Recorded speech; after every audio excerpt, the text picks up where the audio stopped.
اللهم إني أسألك علما نافعا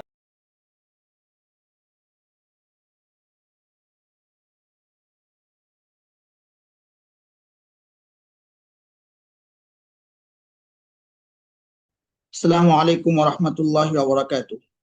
আলহামদুলিল্লাহি রাব্বিল আলামিন ওয়াসসালাতু ওয়াসসালামু আলা রাসূলিহিল আমিন ওয়া আলা আলিহি ওয়া সাহবিহি আজমাইন ওয়া মান তাবি'আহুম বিইহসানিন ইলা ইয়াউমিদ্দিন, আম্মা বা'দ। ফাআউযু বিল্লাহি মিনাশ শাইতানির রাজীম। বিসমিল্লাহির রাহমানির রাহিম। ইয়া আইয়ুহান নাবিয়্যু জাহিদিল কুফফারা ওয়াল মুনাফিকিনা ওয়াগলুদ আলাইহিম ওয়া মাওয়াহুম জাহান্নাম ওয়া বি'সাল মাসীর। ইয়াহলিফুনা বিল্লাহি মা ক্বালু ولقد قالوا كلمة الكفر بعد إسلامهم وهموا بما لم ينالوا وما نقموا منهم إلا أن أغناهم الله ورسوله من فضله فإن يتوبوا يك خيرا لهم وإن يتولوا يعذبهم الله عذابا أليما في الدنيا والآخرة وما لهم في الأرض من ولي ولا نصير। আল্লাহ সুবহানাহু ওয়া তাআলার বিশেষ মেহেরবানি, ইলমান নাফিয়ার সৌজন্যে কুরআন মাজিদ পড়ি জেনে বুঝে শিরোনামে 225তম দিনের মতো আমরা কুরআন মাজিদের হালাকায় অংশগ্রহণ করেছি। আমরা আল্লাহ সুবহানাহু ওয়া তাআলার শুকরিয়া আদায় করছি, আলহামদুলিল্লাহ। আজ আমরা ইনশাআল্লাহ সূরা তাওবার 73 নম্বর আয়াত থেকে তেলাওয়াত করব। ইতিপূর্বে আল্লাহ সুবহানাহু ওয়া তাআলা মুনাফিকদের কিছু বৈশিষ্ট্যের কথা বলেছেন, যে মুনাফিকরা এই করে, এই করে। এর আগে আল্লাহ সুবহানাহু ওয়া তাআলা কাফিরদের সাথে সম্পর্ক ছিন্ন করার কথা বলেছেন, এবং 73 নম্বর আয়াতে এসে আল্লাহ রাব্বুল আলামিন বলছেন, ইয়া আইয়ুহান নাবী, হে নবী, জাহিদ, আপনি যুদ্ধ করুন, আপনি জিহাদ করুন, আল কুফফারা, কাফিরদের বিরুদ্ধে, ওয়াল মুনাফিকিন, এবং মুনাফিকদের বিরুদ্ধে, ওয়াগলুদ আলাইহিম, আপনি তাদের উপরে কঠোর থাকুন, রূঢ় থাকুন, কঠিন হৃদয়ের অধিকারী হয়ে থাকুন, বা কঠিন হৃদয়ের অধিকারী হন। এখানে আল্লাহ রাব্বুল আলামিন নবী সাল্লাল্লাহু আলাইহি ওয়াসাল্লামকে কাফের এবং মুনাফিকদের সঙ্গে জিহাদ করতে বলছেন। এটা হাতের জিহাদ হতে পারে, কথার মাধ্যমে জিহাদ হতে পারে, যতভাবে জিহাদ করা, যেভাবে কাফেরদেরকে মুনাফিকদেরকে প্রতিহত করতে হবে সেখানে তাদেরকে সেভাবে প্রতিহত করা। আল্লাহ রাব্বুল আলামিন কাফের এবং মুনাফিকদের সঙ্গে লড়াই করতে বলছেন। লড়াই তো হয় সরাসরি কাফেরদের সঙ্গে, মুনাফিকরা তারা তো মুসলিমদের সঙ্গে থাকে। তাহলে মুনাফিকদের বিরুদ্ধে লড়াই, আসলে যখন লড়াই বাঁধে তখন মুনাফিকরা মূলত কাফেরদের পক্ষ নেয়। এটা একটা মুনাফিকদের কমন একটা বৈশিষ্ট্য। যখন আহ কোনো একদিকে যাওয়ার প্রসঙ্গ আসে, তাদের স্বাভাবিক বৈশিষ্ট্য হচ্ছে যখন তারা আসবে আপনাদের সঙ্গে, ওয়াইদা খলাউ বাদুম ইলা বাদিন, যখন তা তোমাদের কাছে আসে, ইন্না মাআকুম, আমরা তোমাদের সাথে আছি। আবার যখন তা তাদের সঙ্গীদের কাছে যায়, তখন তারা ওখানে গিয়েও বলে, ওয়াইদা লাকুল্লাযীনা আমানু ক্বালু আমান্না, যখন তারা মুমিনদের সঙ্গে সাক্ষাৎ করে তখন তারা বলে যে আমরা ঈমান এনেছি। ওয়াইদা খলাউ ইলা শায়াতিনহিম ক্বালু ইন্না মাআকুম, যখন তারা তাদের সঙ্গপাঙ্গ শয়তানদের সঙ্গে গিয়ে মিলিত হয় তখন তারা বলে আমরা তো তোমাদের সঙ্গেই আছি। হ্যাঁ, মুদাবদিবিনা বাইনা যালিক, তারা এই দুয়ের মাঝে দোদুল্যমান থাকে। কিন্তু যখন কোনো এক পক্ষ নেওয়ার প্রসঙ্গ চলে আসে, এখন আর মাঝখানে থাকা যাবে না। তখন বাহ্যিকভাবে তারা যতই মুমিনদের সঙ্গে থাকুক, তারা মূলত কাফেরদেরকে সঙ্গ দেয়, কারণ মুমিনদের স্বার্থ আর মুনাফিকদের স্বার্থ তো এক হতে পারে না। তো আল্লাহ রাব্বুল আলামিন বলছেন, তো কাফেরদের বিরুদ্ধে লড়াই করতে গেলে মুনাফিকদের বিরুদ্ধে লড়াই করতে হবে।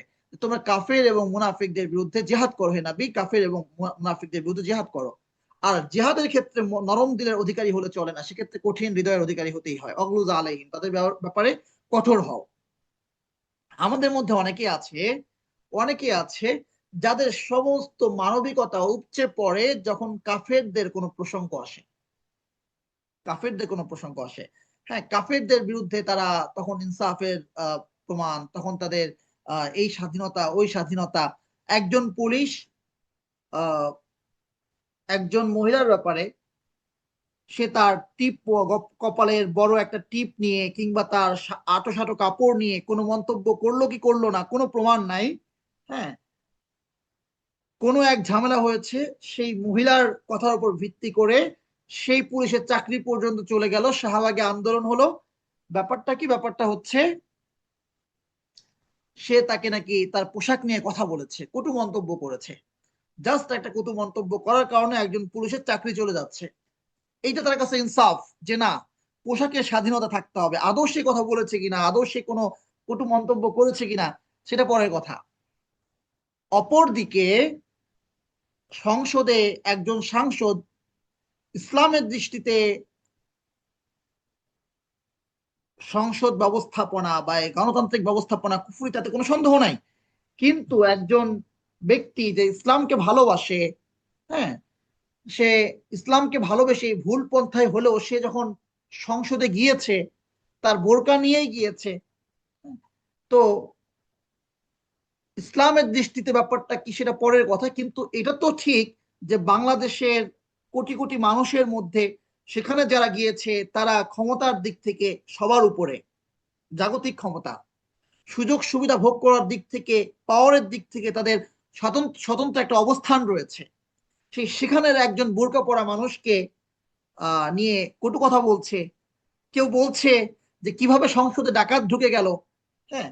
তো তার উপর ভিত্তি করে আবার কেউ মন্তব্য করছে যে আমি পোশাকের স্বাধীনতায় বিশ্বাস করি, কিন্তু বোরকা কোনো চয়েস হতে পারে বলে আমি বিশ্বাস করি না। মানে পোশাকের স্বাধীনতায় সে বিশ্বাস করে, যে কোনো পোশাক পরতে পারে, কিন্তু বোরকা কোনো পোশাকই না, সুতরাং বোরকা পরার কোনো স্বাধীনতা থাকতে পারে না। তো এটা কি প্রমাণ করে?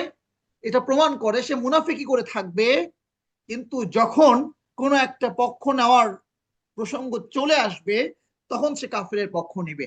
তো এদের বিরুদ্ধে আসলে ওই মানবিক, এদের ব্যাপারে ইনসাফ, মানে মানে কি বলে এটাকে, নরম দিল হয়ে থাকবার কোনো সুযোগ নাই। আল্লাহ রাব্বুল আলামিন তার রাসূল সাল্লাল্লাহু আলাইহি ওয়াসাল্লাম কি বলছেন, যার ব্যাপারে আল্লাহ রাব্বুল আলামিন নিজে বলছেন রাহমাতুল লিল আলামিন, যার ব্যাপারে রাসূল আল্লাহ সুবহানাহু ওয়া তাআলা নিজে বলছেন ফাবিমা রাহমাতিন মিনাল্লাহি লিনতা লাহুম, আল্লাহর রহমতের ওসিলায়, আল্লাহর রহমতে তুমি তাদের জন্য কোমল হয়েছো। ওয়ালাউ কুনতা ফাদদান গলিযাল কলবি লানফাদ্দু মিন হাওলিক, তুমি যদি রূঢ়ভাষী হতে, ওয়ালাউ কুনতা ফাদদান গলিযাল কলবি, কঠিন হৃদয়ের অধিকারী হতে, লানফাদ্দু মিন হাওলিক, তা তোমার পাশ থেকে দূরে সরে যেত। এটা লিডারশিপের জন্য বড় গুণ যে রূঢ়ভাষী হওয়া যাবে না, কোমল হৃদয়ের অধিকারী হতে হবে। আল্লাহ সুবহানাহু ওয়া তাআলা তার রাসূল সাল্লাল্লাহু আলাইহি ওয়াসাল্লামকে বলছেন তুমি আল্লাহর অনুগ্রহে কোমল হৃদয়ের অধিকারী হয়েছো, আল্লাহর রহমতে, আল্লাহর অনুগ্রহে। যদি কঠিন হৃদয়ের অধিকারী হতে, রক্ষভাষী হতে, তা তোমার কাছ থেকে দূরে সরে যেত। আল্লাহ রাসূল সাল্লাল্লাহু আলাইহি ওয়াসাল্লাম কোমল হৃদয়ের অধিকারী, হ্যাঁ। লাকাদ জাআকুম রাসূলুম মিনাল্লাহি আজিজুন আলাইহি মা আনিতুম হারিসুন আলাইকুম বিল মুমিনিনা রাউফুর রহিম। আল্লাহ সুবহানাহু আরেক জায়গায় বলছেন যে তোমাদের পক্ষ থেকে, আল্লাহর পক্ষ থেকে তোমাদের কাছে একজন রাসূল এসেছেন, তোমাদের বিপদ আপদ যার জন্য বড় ভারী, বড় কঠিন, আজিজুন আলাইহি মা আনিতুম হারিসুন আলাইকুম, যিনি তোমাদের ব্যাপারে প্রচন্ড অনুরাগী, তোমাদের কল্যাণের ব্যাপারে, তোমাদের ভালাইয়ের ব্যাপারে, হ্যাঁ। হারিসুন আলাইকুম বিল মুমিনিনা রাউফুর রহিম, যিনি মুমিনদের প্রতি রাউফ, পরম কোমল হৃদয়ের অধিকারী, রউফুর রহিম এবং পরম দয়ালু।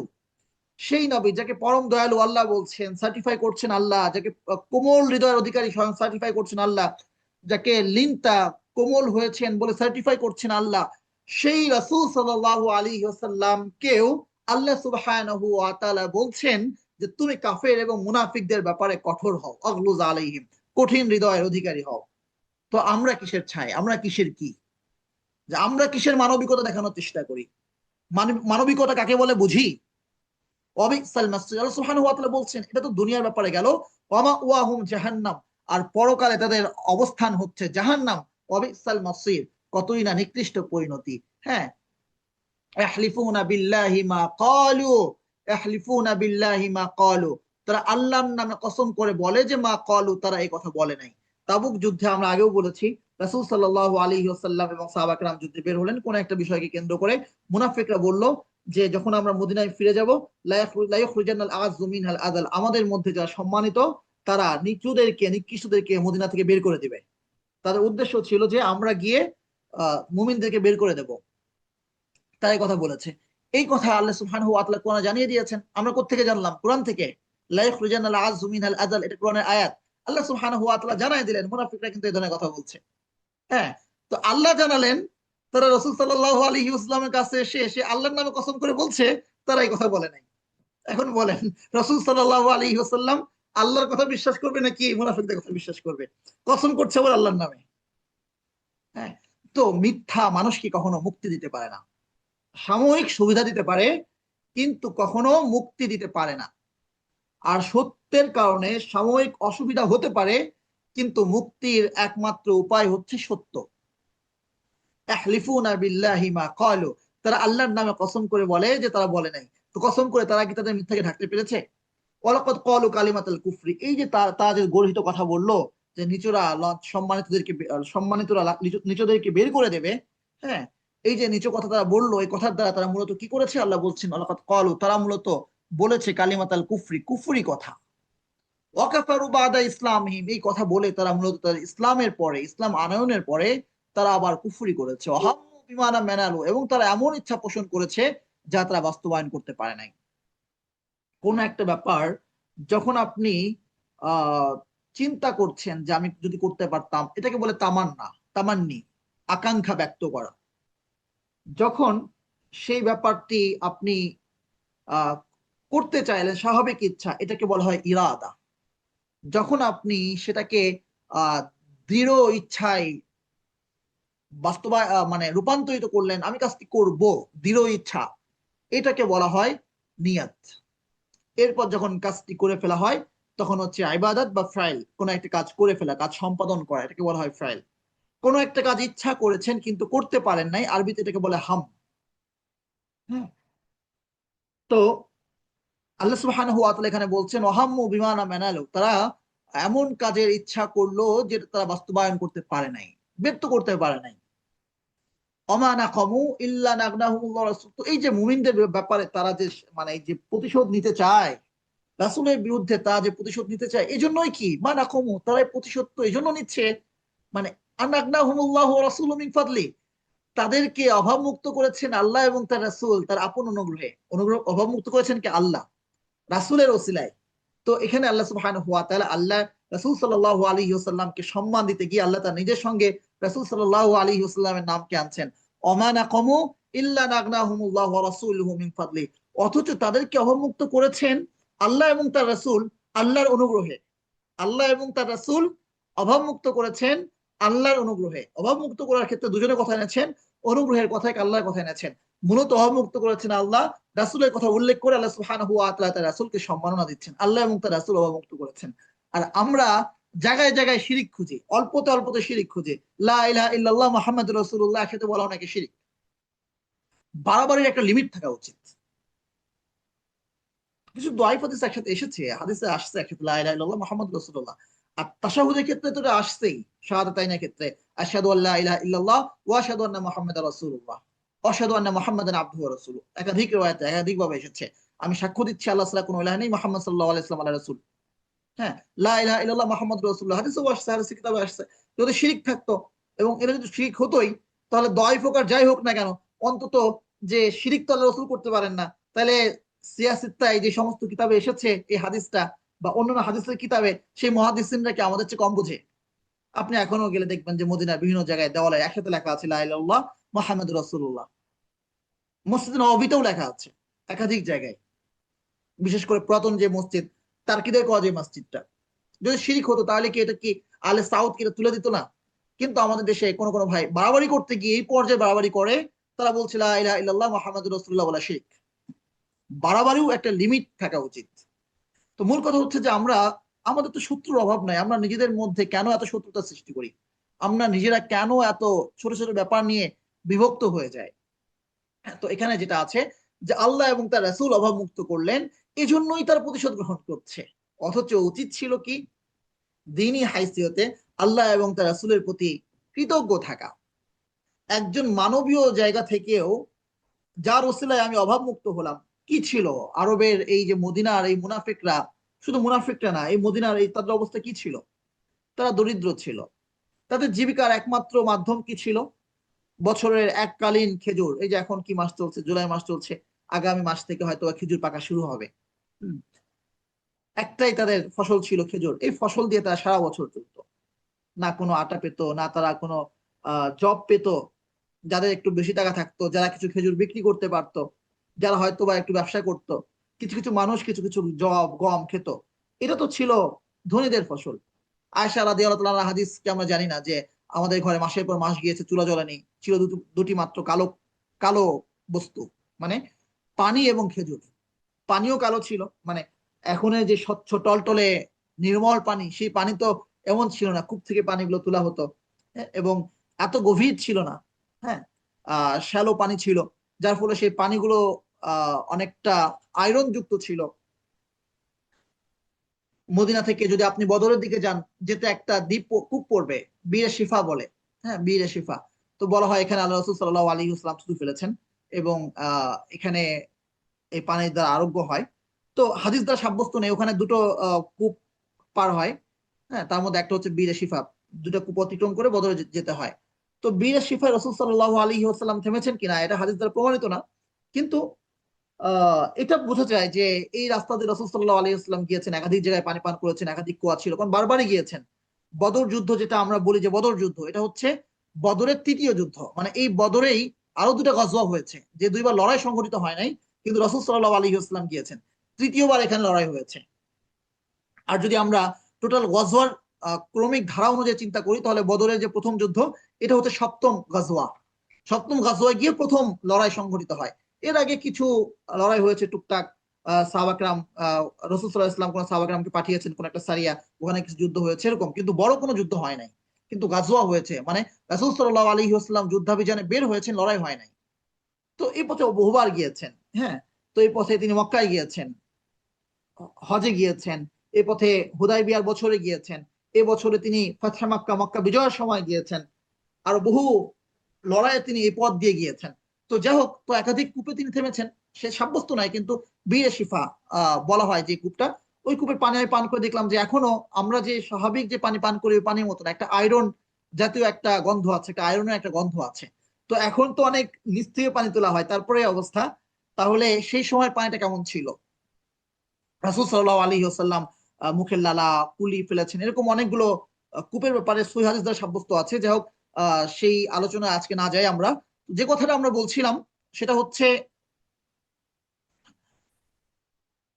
কোত্থেকে দিকে গেলাম, যে অমান রাসূল সাল্লাল্লাহু আলাইহি ওয়াসাল্লাম, যে আল্লাহ এবং তার রাসূল যে তাদেরকে অবমুক্ত করেছেন, তারা কি ছিল তাদের অবস্থা, যে এই দুইটা কালো বস্তু ছাড়া তাদের কিছু ছিল না, যে আয়েশা রাদিয়াল্লাহু হাদিস থেকে যেটা আমরা বললাম, যে কালো বস্তু, পানিটাও কালো রকম ছিল, এতটা নির্মল পানি ছিল না তখন। তো যার জন্য তিনি বলছেন যে কালো দুটি বস্তু ছাড়া কিছু নাই, হ্যাঁ, সেখান থেকে আমরা ওদিকে গিয়েছি।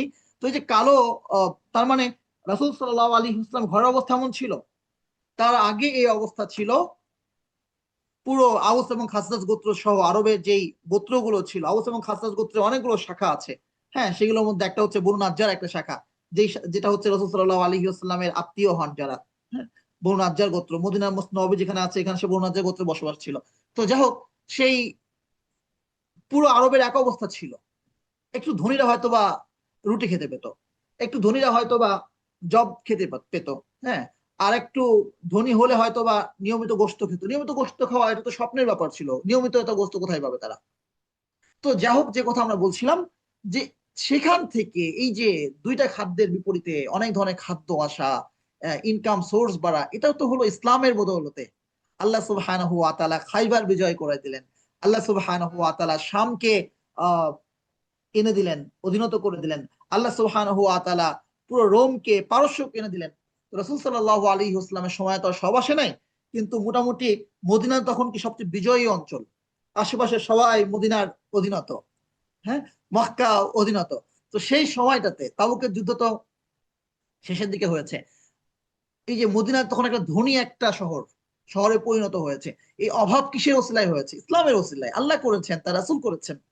সেই রাসূলের প্রতি অনুগত না থেকে, কৃতজ্ঞ না থেকে, তারা কি করছে? প্রতিশোধ নিতে চাইছে, যে আল্লাহ এবং রাসূলকে বের করে দেবে মদিনা থেকে, নাউজুবিল্লাহ।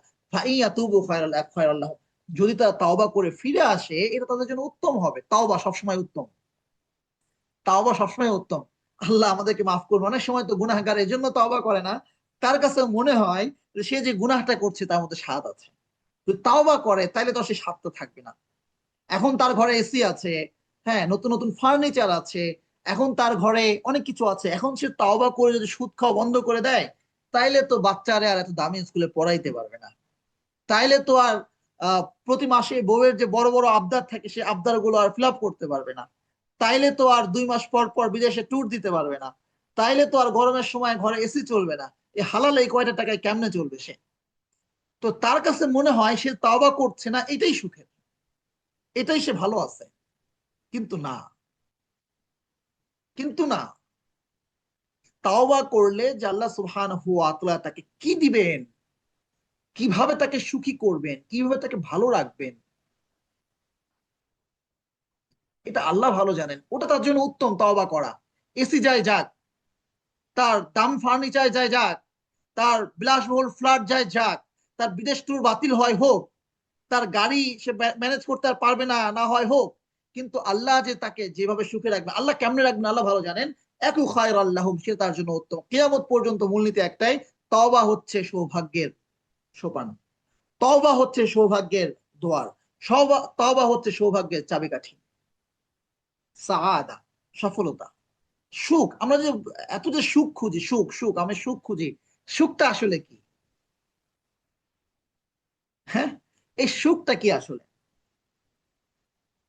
সুখী মানুষ, হ্যাপি, এই শব্দের কোন প্রতিশব্দ কোন আরবি আপনি কোরআনে পাবেন না, হাদিসেও পাবেন না। দুনিয়া সুখের জায়গা না। হ্যাঁ, এখানে আপনি তৃপ্তি পাবেন, সেটাও যদি আপনি অল্প তুষ্ট থাকেন। আল কনাআত ওয়া গিনান নাফস, কনাত অন্তর ধনত্বতা।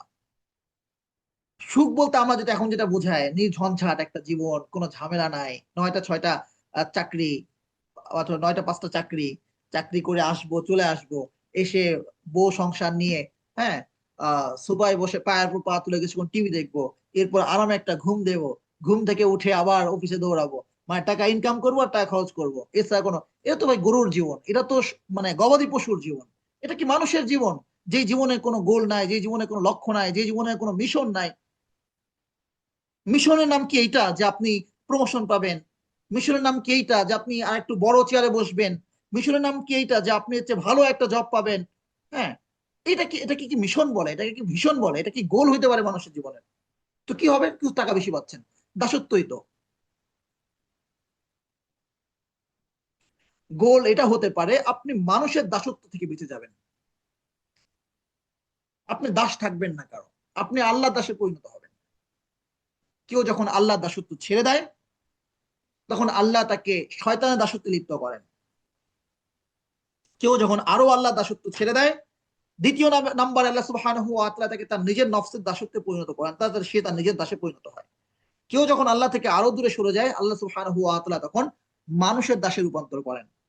সেই দাসত্ব সবসময় খোলা চোখে দেখা যায় না।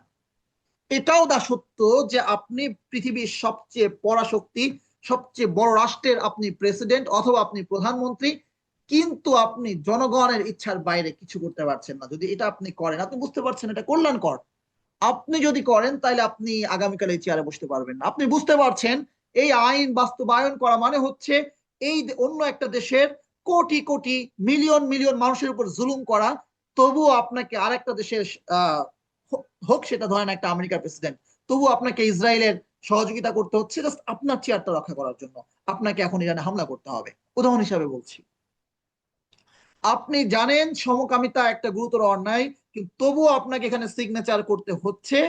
আপনি অন্যায়ের কাছে, মানুষের কাছে, একটা গ্রুপের কাছে আপনি আপনার নিজেকে বিক্রি করে দিয়েছেন, আপনার বিবেককে আপনি সেখানে সঁপে দিয়েছেন, সিগনেচার করতে হচ্ছে জাস্ট আপনাকে এই চেয়ারে বসে থাকার জন্য।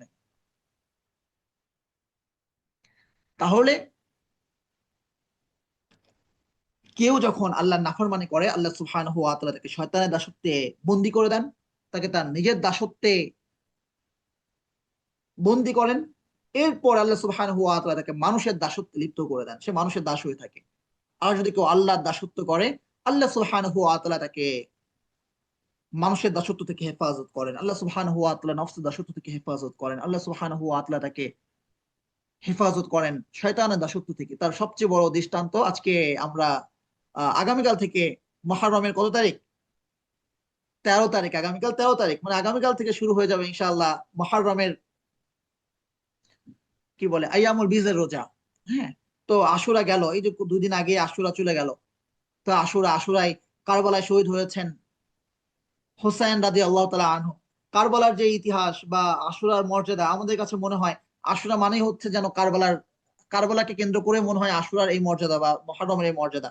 হ্যাঁ, আশুরা মানে আমাদের কাছে ঘুরে ফিরে শুধুমাত্র ভেসে ওঠে কারবালার ঘটনা বা সেই স্মৃতি। কারবালা তো হয়েছে রাসূল সাল্লাল্লাহু আলাইহি ওয়াসাল্লামের অনেক পরে, কিন্তু আশুরার দিনের যে ফজিলত, যে পূর্বের 1 বছর গুনাহ মাফ হওয়া, হুম, আশুরার দিনের যে তাৎপর্য, মুহররমের যে শ্রেষ্ঠত্ব, এটা তো রাসূল সাল্লাল্লাহু আলাইহি ওয়াসাল্লাম ঘোষণা করে গিয়েছেন, তখন তার কারবালা হয় নাই। তো যাই হোক, কারবালার দিনে যে ঘটনা ঘটেছে তার উজ্জ্বল দৃষ্টান্ত হচ্ছেন হোসাইন রাদিয়াল্লাহু তাআলা আনহু। তার উজ্জ্বল দৃষ্টান্ত হচ্ছেন আব্দুল্লাহ বিন জুবায়ের রাদিয়াল্লাহু তাআলা আনহু। ইয়াজিদ যখন খলিফা হলো, তখন মদিনা থেকে কিছু মানুষ বের হয়ে গেল। তারা মদিনায় ইয়াজিদের পক্ষে বায়াত নিলেন না, বা ইয়াজিদের পক্ষে তারা বায়াত দিলেন না। তাদের মধ্যে একজন হচ্ছেন আব্দুল্লাহ বিন জুবায়ের রাদিয়াল্লাহু তাআলা আনহু।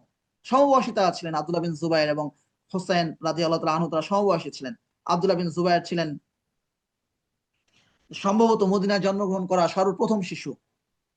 হ্যাঁ, মদিনায় জন্মগ্রহণ করা সর্বপ্রথম শিশু হচ্ছেন, মানে মুহাজির শিশু হচ্ছেন জুবায়ের, আব্দুল্লাহ বিন জুবায়ের রাদিয়াল্লাহু তাআলা আনহু। অর্থাৎ সাহাবা کرام যখন মক্কা থেকে মদিনা হিজরত করলেন, তো হিজরত করার পরে মদিনার নতুন ভূমিতে হিজরতকারীদের সর্বপ্রথম সন্তান যিনি, তিনি হচ্ছেন আব্দুল্লাহ বিন জুবায়ের। কুবায় তার জন্ম হয় এবং এটা আনন্দের একটা জোয়ার বইয়ে দেয় সবার মাঝে। তো আব্দুল্লাহ বিন জুবায়ের রাদিয়াল্লাহু তাআলা আনহার মা হচ্ছেন আসমা বিনতে আবু বকর, মানে আয়েশা রাদিয়াল্লাহু তাআলা আনহার বোন, বড় বোন, যিনি হিজরতের সময় রাসূল সাল্লাল্লাহু আলাইহি ওয়াসাল্লামকে সহযোগিতা করেন। সহযোগিতা কেমন ছিল?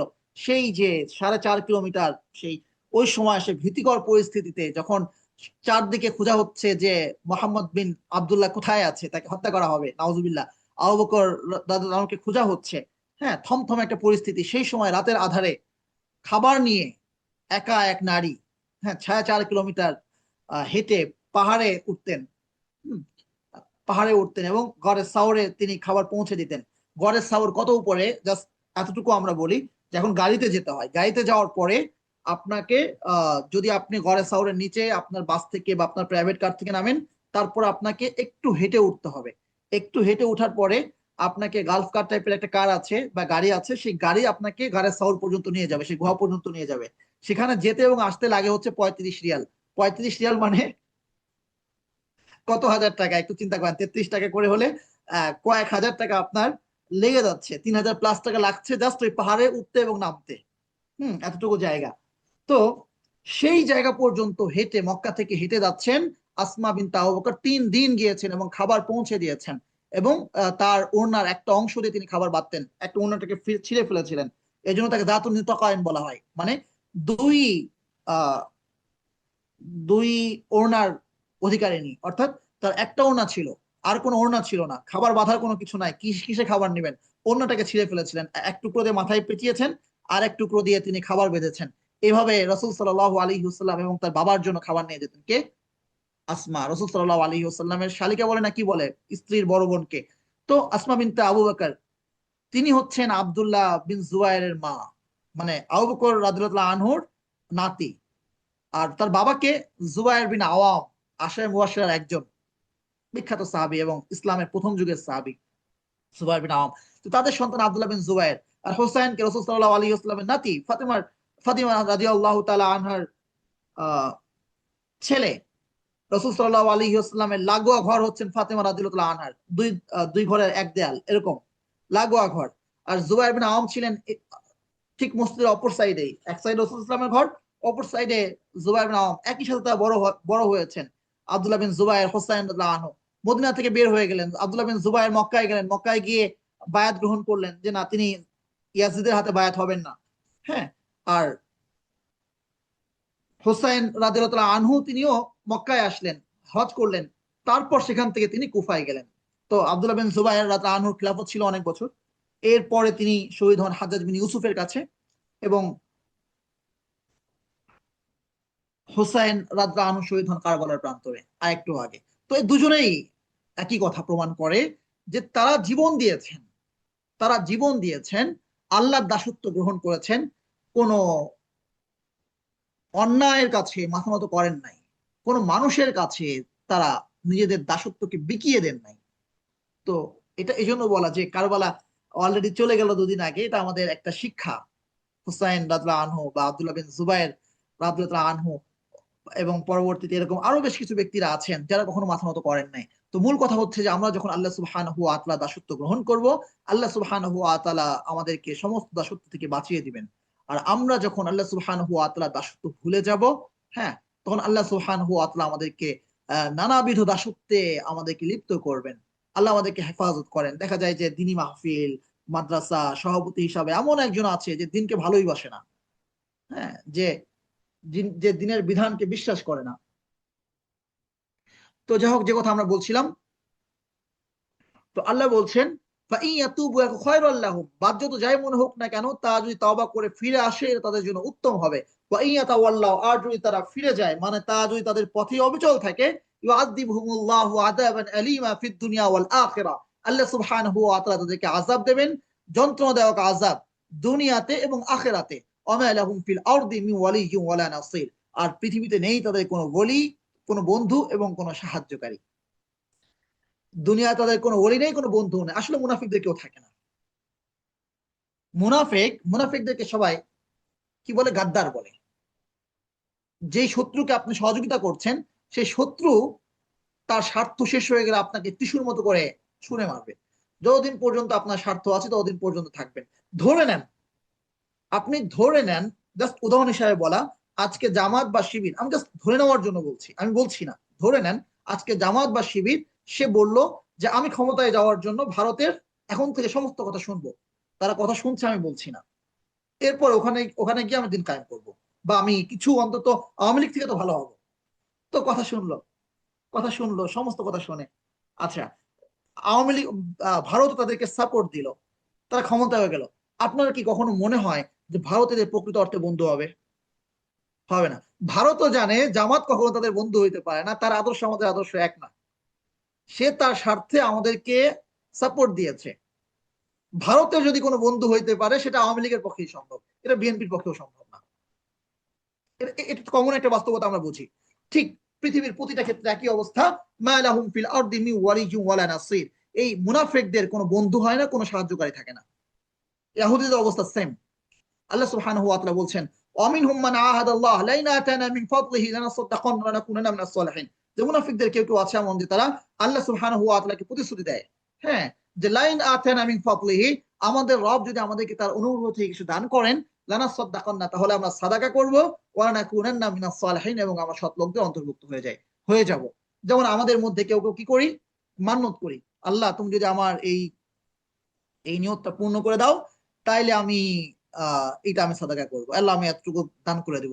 আল্লাহ যদি আমার এই চাকরিটা হয়ে যায়, তাইলে আমি প্রতি মাসে 2000 টাকা করে আমি সাদাকা করব। সে দেখছে যে আমি খাইতে পারছি না, একবার না খেয়ে থাকতে হচ্ছে, পরিবারের চিকিৎসা হচ্ছে না। তো এখন যদি আমার এই 1 লাখ টাকা চাকরিটা হয়ে যায়, 50,000 টাকা চাকরিটা হয়ে যায়, কিংবা 30,000 টাকা চাকরিটা হয়ে যায়, 2000 টাকা দিলেও তো আমার কাছে 28,000 টাকা থাকে। তো তখন সে বলছে আল্লাহ তুমি যদি আমার এই চাকরিটা দিয়ে দাও, প্রতি মাসে আমি 2000 টাকা করে সাদাকা করবো। এখন চাকরিটা তার হয়ে গেছে, চাকরি হওয়ার পর এখন সে চিন্তা করছে, প্রথম মাসে দেখা গেল 1 মাস 2 মাস 3 মাসে দিয়েছে, কিংবা তার চিন্তা করলো আচ্ছা সামনের মাস থেকে দেবো, এই মাসে তো চাকরি পাইছে, সবাই খাওয়াইতে হবে, এর পরের মাসে আচ্ছা এই মাসে তো বিয়ে করতে হবে, এর পরের মাসে আচ্ছা ঠিক আছে দেখা যাবে। এই যে সে তার প্রতিশ্রুতি ভুলে গেল, সে 2000 টাকাও এখন তার কাছে অনেক বড় কিছু মনে হয়। হ্যাঁ, এই যে প্রতিশ্রুতি ভুলে যাওয়া, মান্যতটা পূর্ণ না করা, সে মান্যত করেছিল আমি একটা ছাগল সাদাকা করবো, সে এখন আর করছে না। সে মানত করছিল, অসুস্থ হয়েছিল, আল্লাহ তুমি যদি আমাকে সুস্থ করে দাও, আমার সন্তানকে সুস্থ করে দাও, তুমি যদি এই বিপদ থেকে আমাকে উদ্ধার করো, আল্লাহ আর কোনোদিন আমি রিলস দেখবো না, ভিডিও মানে ফেসবুকে রিলস আমি দেখবো না। সে আল্লাহ সুবহানাহু ওয়া তাআলার কাছে প্রতিশ্রুতি দিছে। এরপরে আল্লাহ সুবহানাহু ওয়া তাআলা তাকে বিপদ থেকে উদ্ধার করছে। একদিন দুদিন তার মনে আছে, তৃতীয় দিন থেকে সে আবার রিলস দেখা শুরু করে দিয়েছে। এরকম হয় কিনা? হয়।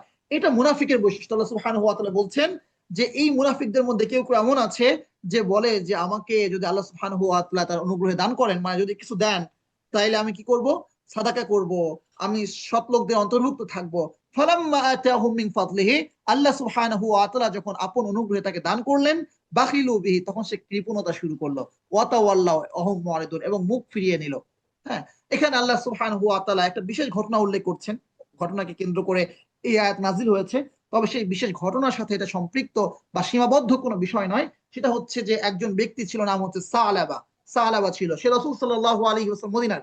সে রাসূল সাল্লাল্লাহু আলাইহি ওয়াসাল্লামের কাছে এসে বললেন, ইয়া নবী আল্লাহ, ইয়া রাসূলুল্লাহ, আপনি আমার জন্য দোয়া করেন, আল্লাহ যেন তার অনুগ্রহ থেকে আমাকে কিছু দান করেন। আল্লাহ সুবহানাহু ওয়া তাআলা তাকে দান করলেন। হ্যাঁ, তার একটা মেষ হলো, সেখান থেকে দুটা হলো, তার কিছু মেষ হলো। তো সে যখন তার একটু বেশি সম্পদ হয়ে গেল, মেষ বেশি হলো, রাসূল সাল্লাল্লাহু আলাইহি ওয়াসাল্লাম দোয়া করেছেন, বোঝেন না সেই দোয়া কি কবুল না হয়ে পারে নাকি?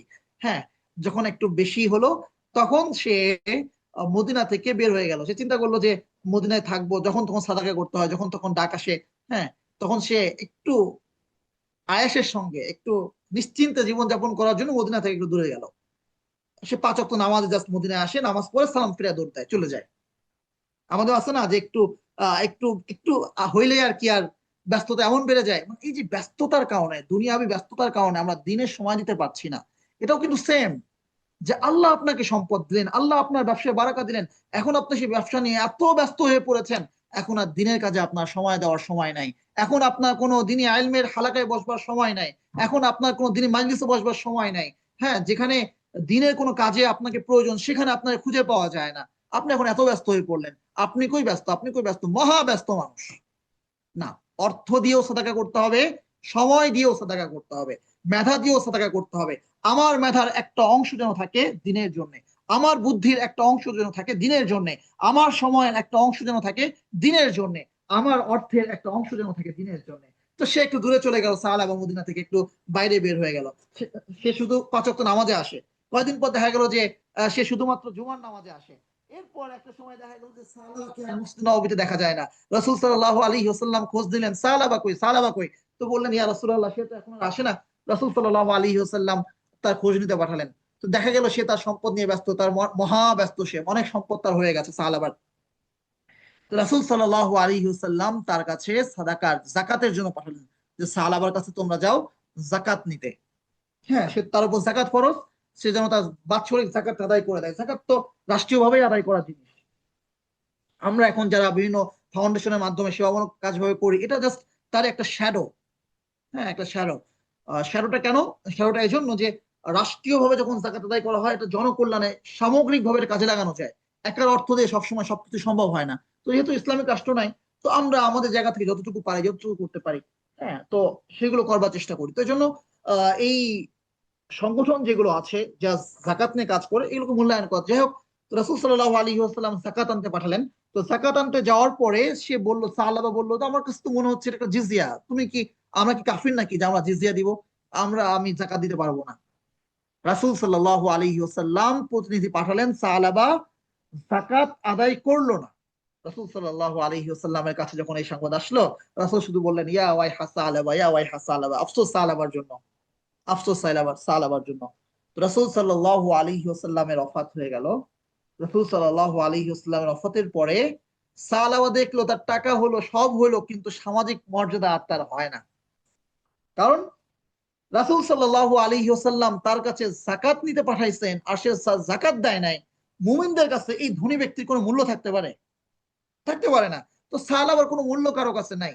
রাসূল সাল্লাল্লাহু আলাইহি ওয়াসাল্লামের ওফাতের পরে তখন সে দেখলো যে যদি একটু, ওই যে আছে না আমাদের সমাজে কিছু মানুষ যে সুদ খায়, ঘুষ খায়, টাকা হয়, টাকা হওয়ার পরে মসজিদে দাঁড়ায়, হ্যাঁ, ভুঁড়িটা বের করে সে বলে, ইমাম সাহেব, আমি ইনশাআল্লাহ প্রতি মাসে ৫,০০০ টাকা করে সাদাকা করবো।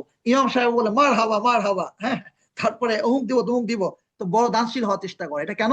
তার টাকা হয়েছে, এখন তার সামাজিক একটা মর্যাদা দরকার, তাকে এখন দানবীর হইতে হবে। তো সালাবা রাসূল সাল্লাল্লাহু আলাইহি ওয়াসাল্লামের ওফাতের পরে আহ আবু বকর রাদিয়াল্লাহু তাআলা আনহুর কাছে তার যাকাত প্রেরণ করলো। আবু বকর রাদিয়াল্লাহু তাআলা আনহু সেই যাকাত গ্রহণ করলেন না। রাসূল সাল্লাল্লাহু আলাইহি ওয়াসাল্লামকে যে যাকাত দেয় নাই, হ্যাঁ, এবং রাসূল সাল্লাল্লাহু আলাইহি ওয়াসাল্লাম তাকে ছেড়ে দিয়েছেন, সেজন্য তার কাছ থেকে আবু বকর যাকাত গ্রহণ করবেন, এটা হইতে পারে না। আবু বকর রাদিয়াল্লাহু তাআলা আনহু সালাবার কাছ থেকে কোনো যাকাত গ্রহণ করেন নাই। আবু বকর রাদিয়াল্লাহু তাআলা আনহুর মৃত্যুর পরে ওমর বিন খাত্তাব রাদিয়াল্লাহু তাআলা আনহু খলিফা হলেন। সে ওমর বিন খাত্তাব রাদিয়াল্লাহু তাআলা আনহুর কাছে গিয়েও সে যাকাত আদায় করতে চাইলো, ক্ষমা চাইলো। তো ওমর বিন খাত্তাব রাদিয়াল্লাহু তাআলা আনহু তার যাকাত গ্রহণ করলেন না। রাসূল সাল্লাল্লাহু আলাইহি ওয়াসাল্লামের যার যাকাত গ্রহণ করেন নাই, আবু বকর রাদিয়াল্লাহু তাআলা আনহু যার যাকাত পান নাই, গ্রহণ করেন নাই, তাকে ক্ষমা করার অধিকার ওমর রাদিয়াল্লাহু তাআলা আনহু কোত্থেকে পান? তিনি সে যাকাত গ্রহণ করেন নাই, এরপরে খলিফা হলেন ওসমান বিন আফফান রাদিয়াল্লাহু তাআলা আনহু। সে ওসমান বিন আফফান রাদিয়াল্লাহু তাআলা আনহুর কাছেও যাকাত আদায় করতে চাইলো। তো ওসমান বিন আফফান রাদিয়াল্লাহু তাআলা আনহু তার যাকাত গ্রহণ করে নাই, এবং তার সময়েই এই ব্যক্তি মৃত্যুবরণ করে, সালাবা। তো তার মৃত্যুকে ইতিহাসবিদরা উল্লেখ করছেন হালাকা, সে ধ্বংস হয়েছে ওসমান বিন আফফানের জামানায়। তো যাই হোক, যে কথা আমরা বলছিলাম যে আল্লাহ সুবহানাহু ওয়া তাআলা যখন কোনো নিয়ামত দেন, সেই নিয়ামতের সর্বোচ্চ কদর করা, এই ঘটনা কেন্দ্র করে আল্লাহ সুবহানাহু ওয়া তাআলা মূলত এই আয়াত নাযিল করেছেন। যে এদের মধ্যে কেউ কেউ আছে আল্লাহর সাথে আল্লাহকে প্রতিশ্রুতি দেয় যে যদি আল্লাহ সুবহানাহু ওয়া তাআলা আমাকে তার অনুগ্রহ থেকে দান করেন তাহলে আমি সাদাকা করব এবং সৎ লোকদের অন্তর্ভুক্ত হয়ে যাব। যখন আল্লাহ সুবহানাহু ওয়া তাআলা আপন অনুগ্রহে তাকে সাদাকা করলেন, তখন সে কৃপণতা শুরু করে এবং সে মুখ ফিরিয়ে নেয়। ফাআকাবাহুম নিফাকান ফি কুলুবিহিম ইলা ইয়াউমি ইয়ালকাউনাহু। তো আল্লাহ সুবহানাহু ওয়া তাআলা তাদের অন্তরে নিফাককে ঢেলে দিলেন, যে ওই দিন পর্যন্ত এই নিফাক থাকবে যেদিন তারা তার সাথে সাক্ষাৎ করবে, মানে কিয়ামত পর্যন্ত। বিমা আখলাফুল্লাহ, কেন? কারণ তারা আল্লাহর সাথে খিলাফ করেছে, তার প্রতিশ্রুতি, তার আল্লাহকে যে ওয়াদা করেছে তার খিলাফ করেছে, অবিমা কানু একদিন, এবং তাদের এই মিথ্যার কারণে। হ্যাঁ, এরপর আল্লাহ সুবহানাহু ওয়া তাআলা বলছেন ধিক্কার দিয়ে, আলাম ইয়ালামু, তারা কি জানে না যে আন্নাল্লাহা ইয়ালামু সিররাহুম ওয়া নাজওয়াহুম, তাদের গোপন সমস্ত ব্যাপার, তাদের প্রকাশ, তাদের অন্তরের ব্যাপার, তাদের চুপিসারে গোপনে তারা যে সমস্ত কথা বলে সমস্ত কিছু আল্লাহ জানেন। ওয়া আন্নাল্লাহা আল্লামুল গুয়ুব, তারা কি জানে না যে আল্লাহ সুবহানাহু ওয়া তাআলা গায়েব জানেন? তো আজকে আমরা সূরা তাওবার ৭৮ নম্বর আয়াত পর্যন্ত তিলাওয়াত করলাম। ইনশাআল্লাহ ২৫৬তম দিনে ইনশাআল্লাহ আমরা ৭৯ নম্বর আয়াত থেকে তিলাওয়াত করব। আল্লাহ রাব্বুল আলামিন আমাদেরকে হায়াতে তাইয়্যিবা দান করুন, এবং যা কিছু পাঠ করা হলো আমাদেরকে আল্লাহ সুবহানাহু ওয়া তাআলা আমল করার তৌফিক দান করুন।